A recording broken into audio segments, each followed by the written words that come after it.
آج کے اس ویڈیو میں ہم ایک ایسے بادشاہ کے بارے میں بات کریں گے جن کی حکومت تمام بادشاہوں سے بالکل الگ اور دلچسپ ہے۔ دوستو، دنیا میں جتنے بھی بادشاہ آئے وہ صرف انسانوں پر حکومت کیا کرتے تھے، لیکن یہ دنیا کے اتہاس میں اکیلے ایسے بادشاہ گزرے جن کو اللہ تبارک و تعالیٰ نے ایسی حکومت عطا کی تھی جو نہ صرف انسانوں پر حکومت کیا کرتے بلکہ جناتوں پر بھی ان کی حکومت تھی، یعنی جنات بھی ان کا کہا مانتے تھے، اور ہوا پر بھی ان کی حکومت تھی، یعنی ہوا بھی ان کا کہا مانتے۔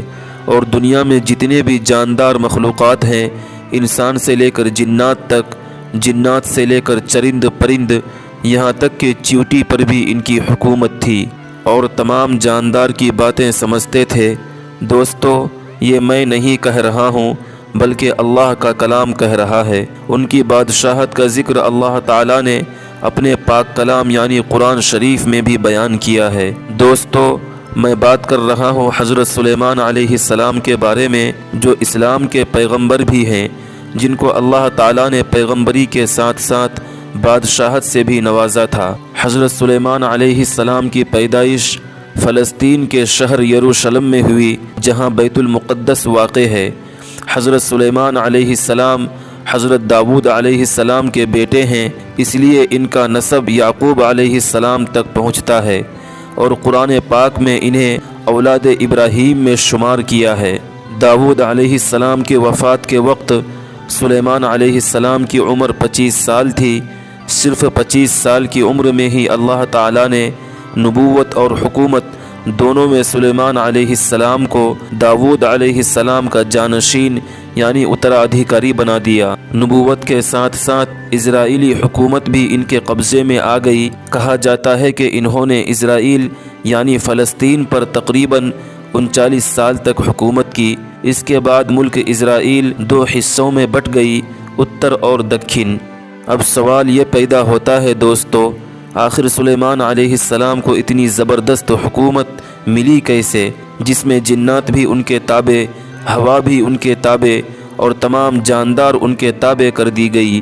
اس کا جواب یہ ہے دوستو، ایک دفعہ کی بات ہے، حضرت سلیمان علیہ السلام اپنے گھوڑوں کو دیکھ کر خوش ہو رہے تھے اور دل ہی دل میں یہ سوچ رہے تھے کہ اللہ تعالیٰ نے مجھے دشمنوں پر حملہ کرنے کے لیے اتنے گھوڑے دیے۔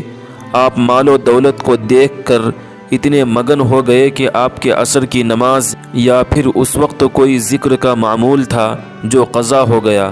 اب سلیمان علیہ السلام پریشان ہو گئے کہ یا اللہ، یہ تو جہاد کے گھوڑے تھے، میں ان میں مصروف ہوتا ہوں تو تیری یاد سے غافل ہو جاتا ہوں، اور اگر تجھے یاد کروں تو ان گھوڑوں کی دیکھ بھال کون کرے گا؟ اس کے بعد سلیمان علیہ السلام نے اللہ تبارک و تعالیٰ سے دعا مانگی کہ یا اللہ، تو مجھے ایسی حکومت دے دے کہ میں ان اسباب یعنی سامان کا محتاج نہ رہوں، تاکہ میں تیری عبادت کر سکوں۔ دوستو، حضرت سلیمان علیہ السلام ایسے بادشاہ تھے جن کو تمام آسمانی کتابوں میں کنگ سلیمان کہا گیا ہے۔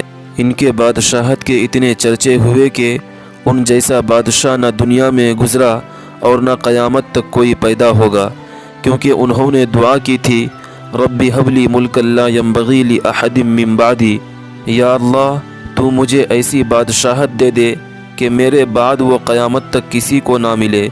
پھر اللہ تبارک و تعالیٰ نے دعا قبول کر لی اور ہوا کو ان کے تابع کر دیا، اور جناتوں کو آپ کے تابع کر دیا، اور تمام جاندار کو آپ کے تابع کر دیا گیا، یہاں تک کہ سلیمان علیہ السلام چیونٹی کی بولی بھی سمجھتے تھے۔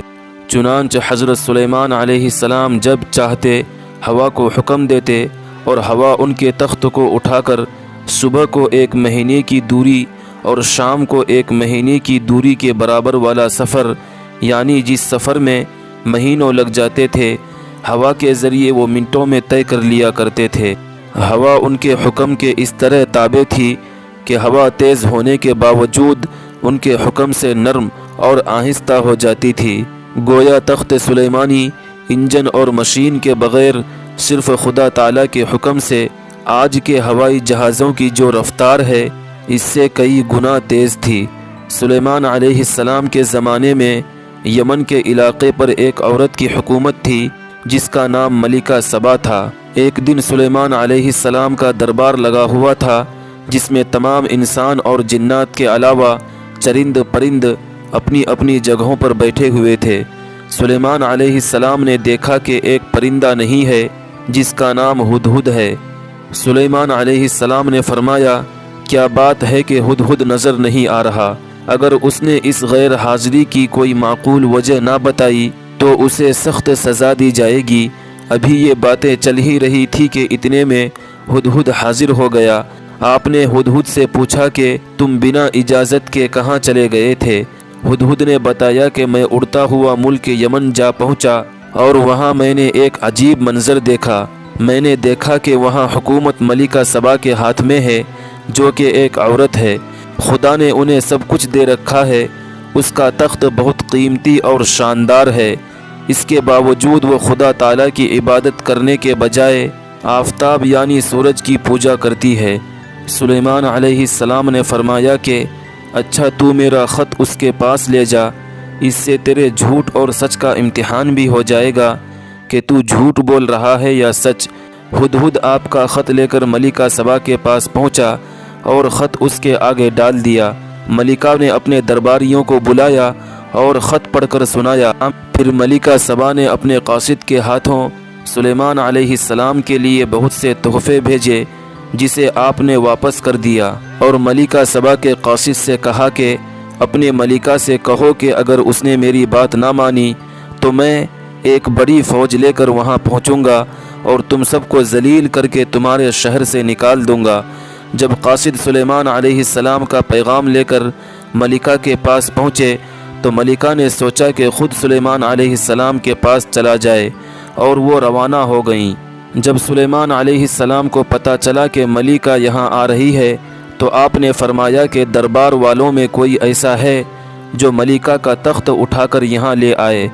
ایک جنات نے کہا کہ میں آپ کے آنکھ جھپکنے سے پہلے اس کا تخت لا سکتا ہوں، اور ابھی آپ نے اپنی پلکیں جھپکائی نہیں تھی کہ اس سے پہلے ملکہ سبا کا تخت آپ کے سامنے حاضر ہو گیا۔ اس پر سلیمان علیہ السلام نے اللہ تعالیٰ کا شکر ادا کیا۔ آپ نے حکم دیا کہ اس کی شکل بدل دی جائے۔ جب ملکہ سبا سلیمان علیہ السلام کے دربار میں پہنچی تو دیکھا کہ اس کا تخت یہاں موجود ہے، اور وہ دل ہی دل میں یہ سوچ رہی تھی کہ میرے آنے سے پہلے میرا تخت یہاں کون لے کر آیا؟ پھر سلیمان علیہ السلام نے پوچھا کہ کیا تیرا تخت بھی ایسا ہی ہے جیسا یہ ہے؟ اس نے کہا یہ تو وہی ہے۔ ملکہ سبا نے سلیمان علیہ السلام کے جاہ و جلال کو دیکھ کر اسلام قبول کر لیا۔ حضرت سلیمان علیہ السلام اپنے زمانے کے امیر ترین آدمی تھے۔ اگر آج کے حساب سے دیکھا جائے تو وہ 2200 ارب ڈالر کے مالک تھے۔ 39 سال کے دور حکومت میں انہیں ہر سال 25 ٹن سونا بطور نذرانہ یعنی تحفہ ملتا تھا۔ دوستو، جیسا کہ میں نے پہلے ہی کہا کہ سلیمان علیہ السلام کی حکومت صرف انسانوں پر نہیں بلکہ جناتوں پر بھی تھی۔ اللہ تبارک و تعالیٰ نے جنات کو ایسی مخلوق بنایا ہے جو مشکل سے مشکل اور سخت سے سخت کام آسانی سے کر سکتا ہے۔ اس لیے حضرت سلیمان علیہ السلام نے ارادہ کیا کہ کیوں نہ جناتوں سے کام لیا جائے اور ہیکل سلیمانی کو شروع سے تعمیر کی جائے۔ ہیکل سلیمانی کی تعمیر حضرت داؤد علیہ السلام نے شروع کی تھی، جن کی وفات کے بعد سلیمان علیہ السلام نے جناتوں کے ذریعے اسے مکمل کیا۔ دوستو، اب آپ سوچ رہے ہوں گے کہ ہیکل سلیمانی کیا ہے؟ تو دوستو، ہیکل سلیمانی کوئی الگ چیز نہیں بلکہ بیت المقدس کو ہی یہودی لوگ ہیکل سلیمانی کہتے ہیں۔ تو دوستو، حضرت سلیمان علیہ السلام نے ارادہ کیا کہ مسجد ہیکل یعنی بیت المقدس کے چاروں طرف ایک بڑا شہر آباد کیا جائے اور مسجد کو بھی شروع سے تعمیر کیا جائے۔ ان کی یہ خواہش تھی کہ بیت المقدس اور شہر کو سب سے قیمتی پتھروں سے بنوائیں، لیکن اس وقت اتنی سہولت نہیں تھی، نہ مشینیں تھیں اور نہ ہتھیار تھے۔ اس لیے انہوں نے یہ کام جناتوں کو سونپ دیا۔ چنانچہ تمام جنات دور دور سے خوبصورت اور بڑے بڑے پتھر جمع کرنے شروع کر دیے اور بیت المقدس کی تعمیر شروع ہو گئی۔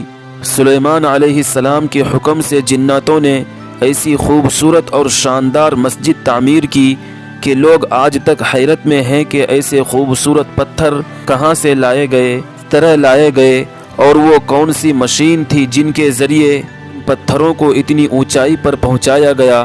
اور دوستو، بیت المقدس کی تعمیر کا کام چل ہی رہا تھا کہ سلیمان علیہ السلام کی وفات کا وقت آ پہنچا۔ سلیمان علیہ السلام ایک لاٹھی کے سہارے کھڑے تھے اور آپ کی وفات ہو گئی۔ تمام جنات کاموں میں لگے ہوئے تھے، جناتوں کو آپ کی موت کی خبر نہ ہوئی۔